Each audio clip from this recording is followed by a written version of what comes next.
Hunting people like this is ridiculously fun.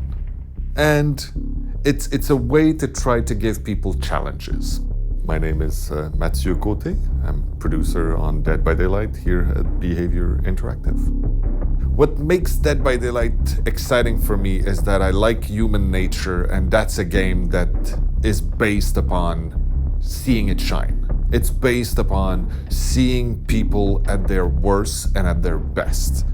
I think the most exciting part about this game is the fact that you are being stalked through a world by a real person. I'm Ash Pannell, I'm creative director on Dead by Daylight.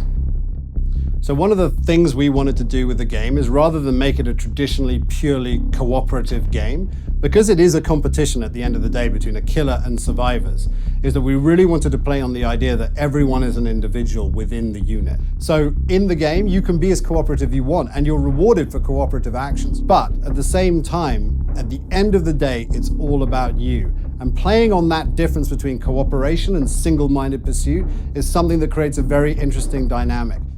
It's about putting people in impossible situations and watching them try to outwit each other and taunt each other and do horrible things to each other.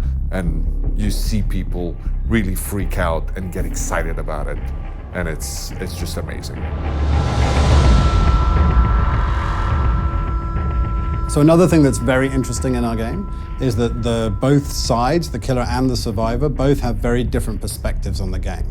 So it's asymmetrical in terms of gameplay, where we've got one killer versus 4 survivors, but on top of that, each of them see the world differently. So the killer sees the world in first person. He also gets certain advantages that the survivors don't get. So for him, it's all about power and speed and knowledge of the environment. But for the survivors, it's all about perception, awareness, and agility.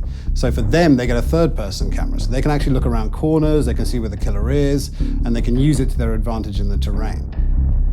Each killer is different, and each killer brings his own unique twist to gameplay. Every time you enter the level, you don't know who you're facing, you don't know what the level is, because it's procedural, and you don't know where your objectives are. So 1 minute, you might be safe in the house, because that's the kind of killer you're facing. The next game, you might be up against a killer who walks through walls. So you're always forced to make decisions every time you enter the level. You're never safe. That's one of our watchwords in the game, is that there's no safe place for survivors. There are 3 things that makes me very excited about Dead by Daylight. The first thing is that it's built for a mature audience. The second thing is that it's a multiplayer game. It's an asymmetrical multiplayer where a killer chases around 4 survivors while the survivors try to escape. And 3 is the fact that it's built around the idea of behavior keeping this IP for themselves. Starbreeze role in this project is the role of a publisher. This is about us trying to help Behavior with our experience of being self-published on Steam, knowing how to engage a community, making them interested in our game. Because this is about them, not about us. And I think that's the cool thing about this partnership and collaboration.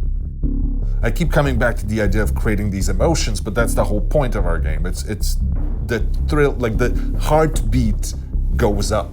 And that's what we wanted from the start. I mean, a lot of games that talk about horror, that deal in that space, have, I don't know, indicators on screen or a meter to tell you how much your character is scared. We didn't want that, and we don't need that, because we don't care if your character is scared or not. What we want to know is if the player is scared, if the player is excited. There's no replacement for human nature. There's no replacement for humans. And putting people in these situations, you really see human things come out. And that's the most entertaining ever. Seeing people make horrible decisions because they're freaked out and panicked. Seeing people just get overly cocky and just fail and all the survivors escape.